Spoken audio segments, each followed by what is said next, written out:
Tu vois, je fais chauffer l'eau des nouilles, là, et quand je fais ça, je fais un acte politique. Quand je fais ça, je file du pognon à BlackRock. Quand je fais ça, il y a du Cyril dedans, et je pense que la petite flamme, là, du gaz chez moi, ça devrait vraiment allumer le feu de notre colère. Bref, bonne année sans BlackRock. Parce que ça doit être le mot d'ordre, là. On n'a pas le temps, il faut remonter sur le ring tout de suite. On n'a pas le temps d'aller faire des bisous partout, il faut un peu, d'accord. Meilleurs vœux, bonne année, bonne santé, amour, gloire et beauté, tout ça il faut, d'accord.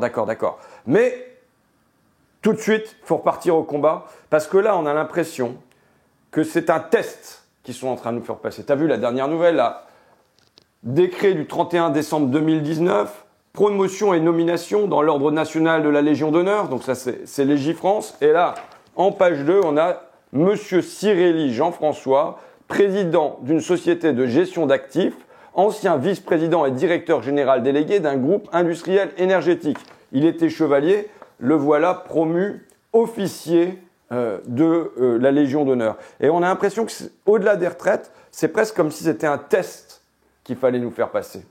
Tu sais, le test de la grenouille, là, elle est plongée dans l'eau froide, on réchauffe au fur et à mesure, et puis elle se ramollit à l'intérieur, elle s'avelit, et elle n'a plus le courage de sauter par-dessus bord. Et parce que ça va être pareil pour nous.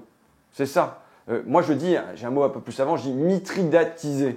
C'est-à-dire, est-ce que Mithridate, c'était un roi grec, il me semble, qui avalait chaque jour un petit peu plus de poison au cas où on l'empoisonne pour être prémuni contre ça. Et nous, c'est comme si on s'était habitué au goût de ce poison-là. Mais là, la dose, elle est tellement forte dans les collusions entre la finance et le pouvoir qu'on se dit, là, si on ne régit pas aujourd'hui, ça ne sera jamais, quoi. Alors, il y a déjà eu une réaction l'an dernier avec les Gilets jaunes, il y a déjà des réactions avec des très grosses manifs cet automne, mais là, dès le 9 janvier, dès jeudi prochain, il faut que ça continue. Alors, les collusions, elles sont connues entre Macron et BlackRock. Dès juin 2017, Macron est à peine élu, qui est-ce qui s'empresse de rencontrer, de recevoir à l'Élysée? C'est pas l'intersyndicale de Whirlpool, Amiens, tu vois, qui va être délocalisé en Pologne. Non, c'est Larry Fink, le patron de BlackRock, qui est actionnaire de Whirlpool, Amiens. Mais apparemment, ils n'ont pas dû trop se chauffer là-dessus, il n'y a pas dû y avoir un bras de fer trop terrible, parce que Larry Fink, il en sort en disant ceci, tout miel. Nous pensons que cette présidence est positive pour la France et surtout pour l'Europe. Voilà, tout va bien. Donc, au printemps, Larry Fink est invité à l'Élysée. Mais à l'automne 2017, c'est Larry Fink qui invite à l'Élysée. T'imagines, on lui a remis les clés du salon Murat. Le salon Murat, c'est là où se déroule le Conseil des ministres.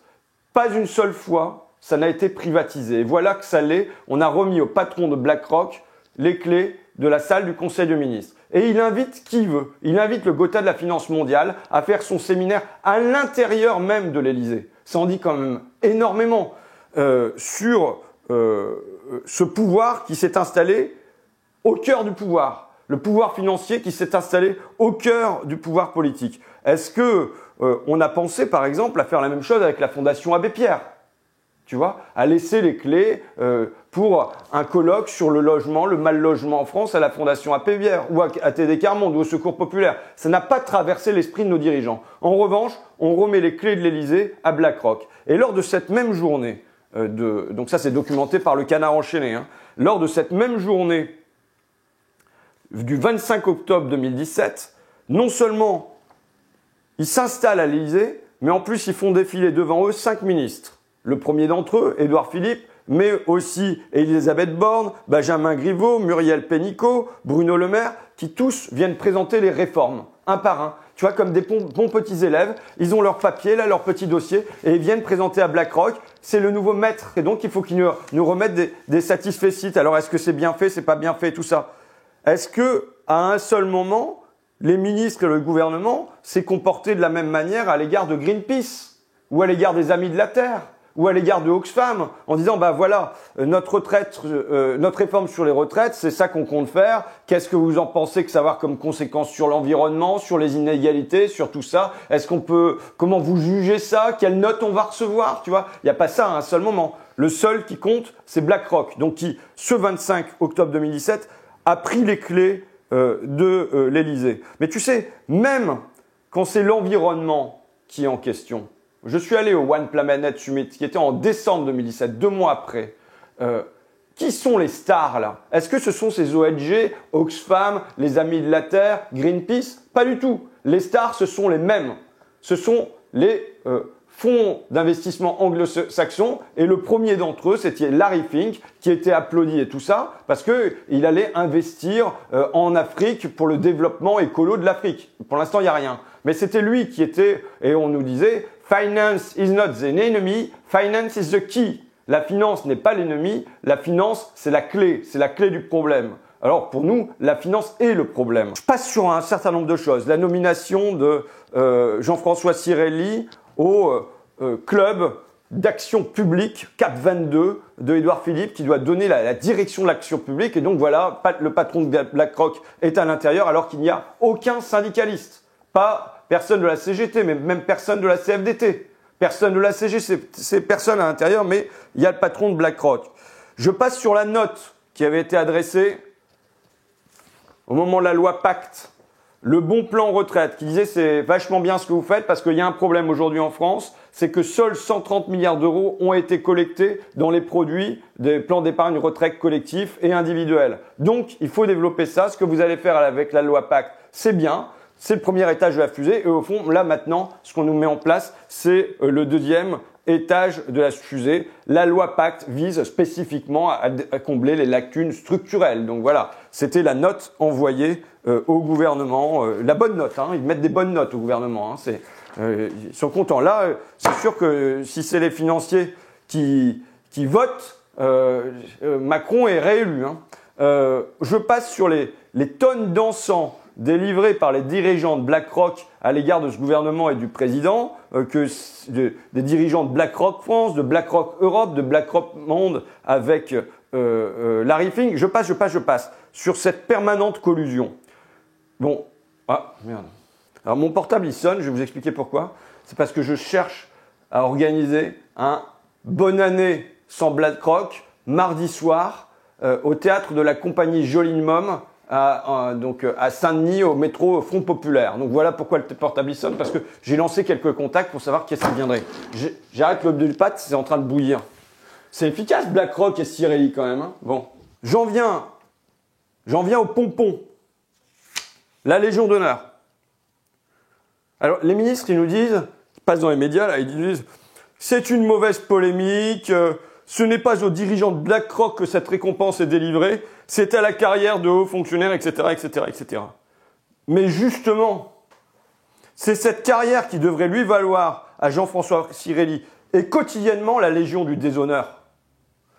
C'est pour cette carrière, pour ces manœuvres et ces basses œuvres qu'il mérite la déchéance nationale, tu sais. Je vais faire bref, mais je vais l'expliquer quand même. Avec Fakir, on a fait un dossier là-dessus.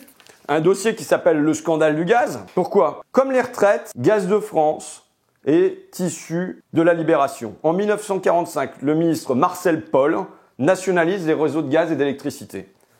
Tout roule. EDF, GDF, ça roule, tu vois. Jusqu'en 2004. Alors, il faut savoir que déjà, Jospin avait accepté les directives européennes d'ouverture à la concurrence du gaz, de l'électricité, des transports, des communications. Et du coup, en 2007, qu'est-ce qui se passe? Sarkozy arrive au pouvoir et lors d'un dîner avec 2 milliardaires, ses amis, le milliardaire québécois Paul Desmarais et le milliardaire belge Albert Frère, il leur garantit la privatisation de Gaz de France. Il va y avoir une fusion entre Gaz de France est à l'époque dirigé par Jean-François Cirelli.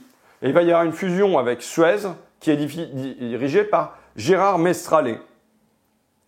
L'État passe à 35% du capital. Et là, avant même l'entrée en bourse, le grand gavage commence. Avant même l'entrée en bourse, le 15 juillet 2008, il y a une nouvelle qui tombe. GDF Suez versera un dividende exceptionnel. Ça ne va entrer en bourse que la semaine d'après. Mais déjà, d'avance, on sait qu'il y aura du dividende. Et c'est l'urgence des urgences, c'est la priorité des priorités. Et depuis 10 ans, ça n'a pas changé. Entre 2009 et aujourd'hui, les dividendes versés aux actionnaires ont représenté 3 fois le montant des bénéfices. 300% des bénéfices. Ça veut dire qu'il ne reste rien pour l'investissement, il ne reste rien pour les salariés. Au total, c'est un pactole de plusieurs dizaines de milliards, sans doute aux alentours de 40 milliards, qui ont été versés aux actionnaires de GDF Suez. Qui paye? Les usagers. Tu vois, j'ai ma facture de gaz. En 3 ans, au moment de la privatisation, l'abonnement a grimpé de 50%. Plus 50%. Après, on peut dire le prix du gaz, il varie, il est indexé sur le pétrole, c'est compliqué, tout ça. Mais l'abonnement, lui, c'est un choix politique d'entreprise. Plus 50%. Voilà qui paye. C'est pas la salariée qui en bénéficie non plus. Au-delà du 1% d'intéressement, c'est des milliers de postes qui sont supprimés. Là, dans la Somme, par exemple, il y avait des boutiques Gaz de France, à Albert, à Amiens, à Abbeville. Enfin, tu avais des boutiques comme ça. À travers tout le pays, tu avais ça. Il faut savoir qu'il ne reste plus un seul point de contact entre les professionnels du gaz et les usagers. C'est fini. Il n'y en a plus dans les Hauts-de-France, il n'y en a plus en Picardie, il n'y en a plus à Amiens, mais il n'y en a plus dans le pays. Tu vois, et même, donc maintenant tout se passe par Internet ou par téléphone, mais même les centres d'appel, ils ont été délocalisés à l'île Maurice, au Maroc, au Portugal. Et c'est les plus précaires qui payent aussi. Parce que quand tu as un problème avec ta facture, avant, tu avais un service social à GDF, comme à EDF. Et maintenant, ce service social, il n'existe plus. Donc tu galères à essayer de régler ton problème avec un téléconseiller qui est à l'autre bout du monde et qui ne va pas t'arranger sur ta facture, tu vois. Et enfin, je dirais que le dernier truc qui en souffre, c'est la planète. Parce que ces dizaines de milliards d'euros, ils ne vont pas en investissement, ils ne vont pas en comment on développe des nouvelles technologies, comment on sort des énergies fossiles, ils vont être utilisés à juste gaver les actionnaires. Et donc, qui en profite? Le premier des actionnaires après l'État. Le premier des actionnaires après l'État, c'est BlackRock, aux alentours de 5% du capital. Donc, chaque fois que vous faites chauffer vos nouilles, comme je disais, vous versez une quote-part au fonds américain. Et qui d'autre en a profité? Le tandem. Le tandem Gérard Mestrallet, Jean-François Cirelli. Parce que Jean-François Cirelli, quand il était payé par l'État, quand c'était un service public, il touchait que 400 000 euros par an. Tu vois, déjà, aux alentours de 40 000 euros par mois, normalement, tu t'en sors à peu près. Mais en 2013, par exemple, là, il touchait 1 million d'euros de part fixe, 892 000 euros, presque un deuxième million de parts variables, et ils bénéficiaient de 100 000 actions comme ça, tu vois. Donc, pour eux, c'était le pactole. En fait, ça a été une complicité récompensée. Si on vivait dans une démocratie où ça ne serait pas juste un mot, il y aurait un grand procès d'Engie aujourd'hui. Il y aurait un grand procès d'Engie qui verrait défiler à la barre les témoins et les accusés. Sarkozy, Jospin, Cirelli, Mestrallet et ainsi de suite. Et parce que c'est un bien de la nation qui a été livré aux financiers, c'est chaque Français qui a été volé, on en voit les gagnants et les perdants, et évidemment l'idée maintenant c'est, il y a eu le gaz, maintenant, autre héritage de 45, les retraites, et là c'est encore un encore plus gros cadeau. Je fais juste une incise comme ça, tu sais, j'entends à ce sujet, ils font du lobby. C'est trop gentil, lobby. Parce que lobby, ça suppose une pression de l'extérieur. Là, il faut bien voir que l'État est colonisé de l'intérieur. Tu vois, là, je faisais la liste. Donc, Jean-François Cirelli, il est comme Macron, il est comme Gérard Mestrallet, Sciences Po, ENA. Et ensuite, ils sont partis pantoufler dans le privé. Rothschild, BlackRock ou Engie, tu vois. Ils sont partis avec un bout du privé même. Tu vois, on nous dit notre adversaire, enfin, la phrase de Hollande, mon adversaire c'est la finance. Oui, moi mon adversaire c'est toujours la finance. Sauf qu'il faut bien comprendre, c'est que dans cette bataille, les généraux qui devraient nous servir de rempart, qui devraient nous protéger contre cette finance, ce sont les premiers qui passent à l'ennemi. C'est les dirigeants de l'État. Tu vois, j'ai la liste là. Donc, Gérard Mestrallet, passé à Suez, Stéphane Richard, Orange, Michel Bon, France Télécom, Philippe Jaffré, Elf Aquitaine, Jean-Dominique Comolli, Seita, Michel Pébreau, BNP, François Villeroy-de-Gallo, BNP, Éric Lombard, BNP, Frédéric Lavenir, BNP, Jean-Jacques Barbéris, Amundi, Bruno Bézard, KT Private Equity, Thierry Olagnon, Société Générale, etc. Avec plein de conseillers, en plus de Hollande là-dedans, de mon adversaire, c'est la finance, mais c'est qu'ils sont quand même passés très largement du côté de l'adversaire. Dernier scandale, c'était Hughes Bailey, le conseiller industrie de Macron qui a aidé à privatiser, à vendre Alstom à General Electric et lui-même devient directeur de General Electric France. Ce sont les généraux qui passent dans le camp de l'adversaire. Alors, on pourrait en remplir un bottin mondain avec toutes ces trahisons. Il y a le bouquin de La Caste de Laurent Mauduit. À un moment, c'est un catalogue qui devient un peu usant, tu vois. Tu épluches les pages et puis il aurait pu le mettre par ordre alphabétique même, comme un annuaire, quoi. Et tous habités par une même idéologie, c'est que le marché, c'est mieux que l'État. Il faut de la concurrence. Le service public s'est dépassé. Et en fait, pour eux, l'intérêt général se confond, voire est éclipsé par l'intérêt des multinationales qu'ils servent. Et qui les servent, et ils servent bien dedans, tu vois. Mais j'entends un autre truc, c'est un complot. Mais non, il n'y a pas besoin.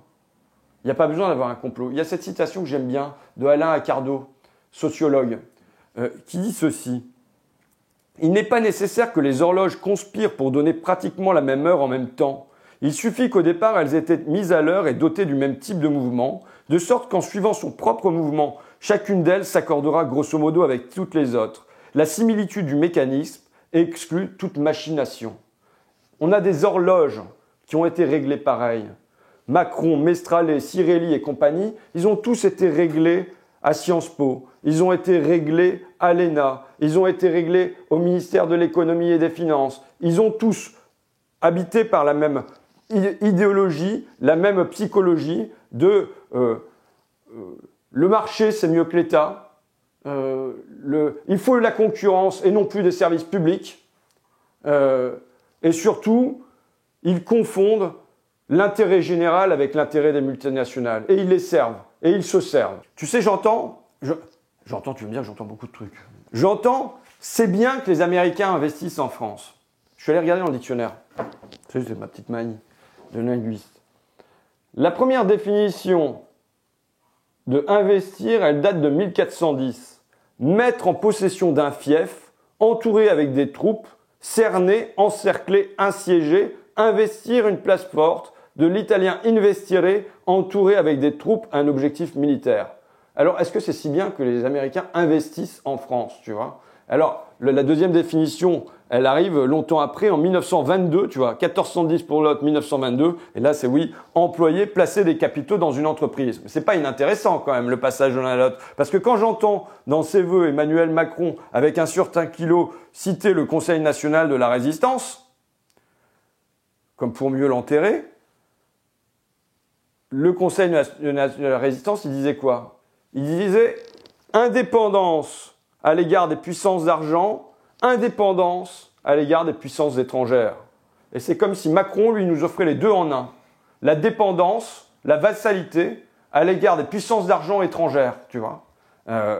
Donc, je pense que il faut résister. Il faut résister à ces nouveaux seigneurs et à leurs complices. Est-ce qu'on croit vraiment que BlackRock, ils vont être partisans du bien commun? Tout faire pour que on touche des retraites pépères, pour que les travailleurs et les travailleuses de ce pays ils aient le droit à un repos mérité? Est-ce que c'est vraiment là le but de BlackRock et leurs alliés?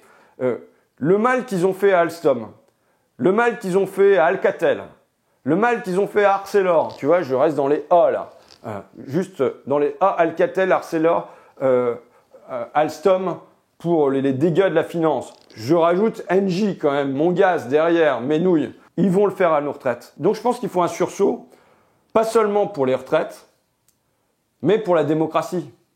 Est-ce qu'on va se laisser, là, comme la grenouille, se laisser ramollir, avelir définitivement et glisser vers la plutocratie, ou bien on peut avoir un sursaut pour que la France défende son indépendance à l'égard des puissances d'argent étrangères aussi, pour qu'on ne se courbe pas devant les dollars, pour qu'on ouvre un autre chemin, une autre espérance. Et ça, je pense que ça commence jeudi prochain, jeudi 9 janvier, avec les voisins, les cousins, les collègues, les copains et ainsi de suite.